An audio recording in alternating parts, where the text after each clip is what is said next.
Hello' everyone, পোনপ্ৰথমতে আপোনালোক সকলোকে মোৰ নতুন এটা ভিডিঅ'লৈ স্বাগতম জনাইছোঁ। আপোনালোক হয়তো বহুতেই জানেই চাগে অসমৰ দ্বিতীয়টো কামাখ্যা মন্দিৰ কলিয়াবৰৰ শিলঘাটত অৱস্থিত আৰু আজি আমি সেই কামাখ্যা মন্দিৰলৈকে গৈ আছোঁ। শিলঘাট হৈছে অসমৰ নগাঁও জিলাৰ অন্তৰ্গত আৰু ব্ৰহ্মপুত্ৰৰ দক্ষিণ পাৰত অৱস্থিত। শিলঘাটত থকা অন্যতম আকৰ্ষণীয় ঠাইসমূহ হৈছে হাতীমূৰা মন্দিৰ, কামাখ্যা দেৱালয় আৰু ত্ৰিশূলধাৰী মন্দিৰ। শিলঘাটত এটা মৰাপাটৰ কলো আছে। দ্বিতীয় শক্তিপীঠ ৰূপে জনাজাত এই মন্দিৰত অতীজৰে পৰা পূজা অৰ্চনা কৰি আহিছে। লোকবিশ্বাস অনুসৰি অষ্টম শতিকাতে শালস্তম্ভীয় বংশীয় ৰজা বনমালদেৱে শিলঘাটৰ কামকোট এতিয়াৰ কামাখ্যা পাহাৰত স্থাপন কৰিছিল এই কামাখ্যা মন্দিৰ। প্ৰাকৃতিক কাৰণত ধ্বংস হোৱা কামাখ্যাপীঠ পাছত আহোম ৰাজত্বকালত ১৭৪৫ খ্ৰীষ্টাব্দত স্বৰ্গদেউ প্ৰমত্ত সিংহই শিলঘাটতে পুনৰ নিৰ্মাণ কৰে। মই যদিও কলিয়াবৰৰে হয়, কিন্তু এই মন্দিৰলৈ মই একদম সৰু থাকোঁতেই আহিছিলোঁ আৰু বহুত দিনৰ পৰা সেইকাৰণে ভাবি আছিলোঁ মন্দিৰলৈ আহিম বুলি, আৰু আজি অৱশেষত আহি গ'লোঁ। মই সেই তাহানিতে অহা আৰু এতিয়াৰ মাজত বহুত পাৰ্থক্য হ'ল। এতিয়া ৰাস্তা ঘাট বিৰাটেই ধুনীয়া হ'ল, এতিয়া আহিবলৈ একো অসুবিধা নাই। গতিকে আপোনালোকেও যদি আহিম বুলি ভাবিছে তেন্তে আহিব পাৰে। শিলঘাটৰ প্ৰাকৃতিক সৌন্দৰ্যৰ কথা মই যিসকলে আহিছে ইয়ালৈ তেওঁলোককতো মই ক'বই নালাগে, আৰু যিসকলে নাই অহা তেওঁলোকক কৈছোঁ আপোনালোকে ইয়ালৈ আহি চাওক। ইয়াত এটা বিৰাট ধুনীয়া পৰিৱেশ আপোনালোকে পাব। ইয়াত ত্ৰিশূলধাৰী মন্দিৰ আছে, মই সেয়া আপোনালোকক দেখাম। ইয়াৰ পাছত আমি ত্ৰিশূলধাৰী মন্দিৰলৈ যাম। ইয়াতে পিকনিক খাবলৈও আহে মানুহ, আৰু আপুনি ইয়ালৈ আহিলে সঁচাকৈ কৈছোঁ আকৌ এবাৰ আহিবলৈ মন যাব। ইমান এটা ধুনীয়া পৰিৱেশ য'ত হাই উৰুমি একো নাই। আপুনি নিজকে ইয়াত প্ৰকৃতিৰ মাজত বিলীন কৰি দিব পাৰিব। মই এনেকুৱা নিৰিবিলি পৰিৱেশ বিৰাট ভাল পাওঁ, আৰু আজি মোৰ ইয়াত আহি ইমান ভাল লাগিছে মই আপোনালোকক প্ৰকাশ কৰিব নোৱাৰোঁ। ইয়াতে পিছে বান্দৰ বহুত আছে দেই, আৰু ইয়াতে এখন ফলকত লিখিয়ে থৈছে যে বান্দৰক খোৱা বস্তু দিওঁতে সাৱধানতা অৱলম্বন কৰিব। হয়তো পটককৈ কামুৰি দিব পাৰে, গতিকে অকণমান সাৱধানে দিলে ভাল আৰু।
এতিয়া আমি কামাখ্যা মন্দিৰৰ পৰা নামি আহিলোঁ আৰু এতিয়া আমি যাম ত্ৰিশূলধাৰী মন্দিৰলৈ। আৰু এই ৰাস্তাটো দেখিছেনে, ইমান ধুনীয়া। আৰু এই ৰাস্তাটো বৰ বেছি দিন হোৱা নাই, ২-৩ বছৰমান চাগে হৈছে নেকি। আৰু বহুতৰে ছ'চিয়েল মিডিয়াত মই দেখি আছিলোঁ ইয়াৰ ফটো ভিডিঅ', আৰু দেখি সঁচাকৈ মোৰ বহুত দিনৰ পৰাই আহোঁ লাগি আছিলে, আৰু আজি ফাইনেলি আহি গ'লোঁ। কামাখ্যা মন্দিৰলৈ অহা দুটা বাট আছে, এইটো হৈছে নতুন বাট, আৰু যিটো পুৰণা বাট সেইটোতো আছেই, সেইফালেদিও আপোনালোক আহিব পাৰে। আৰু মাজতে যে কলিয়াবৰত বাঘ ওলাইছিলে মনত আছেনে বাৰু? সেই বাঘটো ইয়াতে লুকাই আছিলে। ইয়াৰ যিটো সেউজীয়া পৰিৱেশ, মানে মোৰ এনেকুৱা লাগিছে মই যেন আজি ইয়াতে থাকি যাওঁ নেকি। চাৰিওফালে আপুনি দেখিব অকল সেউজীয়াতে আৰম্ভণি আৰু সেউজীয়াতে শেষ। ভাবকচোন কিমান ধুনীয়া এটা পৰিৱেশ। কলিয়াবৰবাসী হিচাপে গৌৰৱ কৰোঁ যে আমাৰ কলিয়াবৰত ইমান ধুনীয়া ধুনীয়া ঠাই আছে যে ফুৰিবলৈ যাবলৈ বেলেগ ঠাইৰ প্ৰয়োজনেই নাই।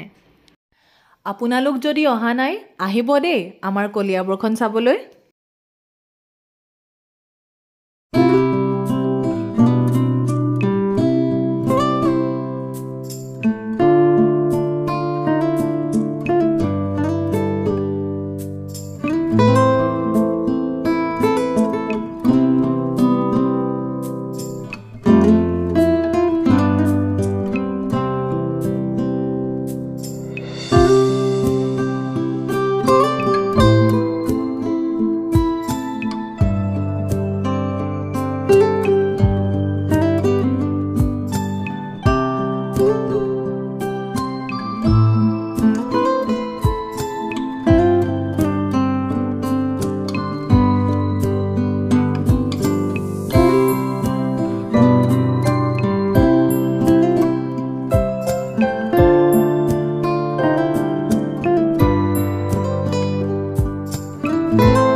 ৰাস্তাটোৱেদি আহি থাকোঁতে বাটতে দেখিলোঁ এখন ধুনীয়া চেগুনবাৰী।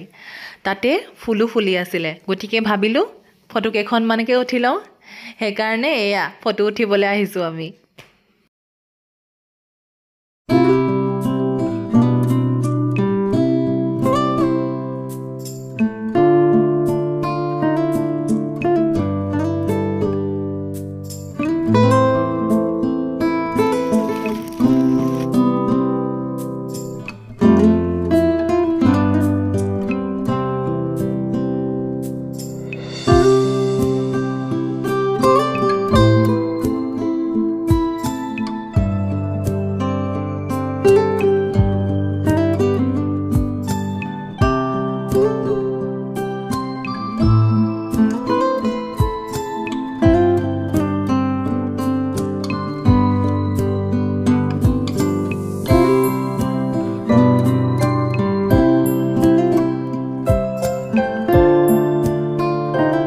এতিয়া আমি আহি পাই গ'লোঁ ত্ৰিশূলধাৰী মন্দিৰ। আৰু শুনামতে এই ত্ৰিশূলধাৰী মন্দিৰ 2000 বছৰ পুৰণি।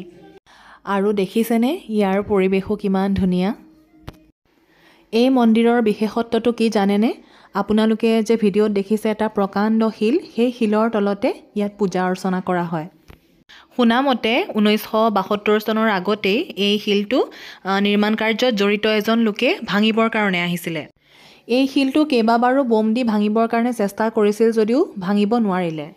আৰু এদিন ৰাতি তেখেতে সপোনত দেখিলে যে ইয়াতে এভাগ শিৱ মন্দিৰ নিৰ্মাণ কৰিব লাগে। আৰু ইয়াৰ পাছতে তেখেতে 1972 চনত এই মন্দিৰভাগ স্থাপন কৰে। আৰু সেই তেতিয়াৰে পৰা ইয়াত মহাদেৱৰ পূজা অৰ্চনা কৰি আহিছে।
এয়া হৈছে শিলঘাটৰ মৰাপাট কল আহিছোঁ যেতিয়া গতিকে আপোনালোকক অকমান দেখাই দিছোঁ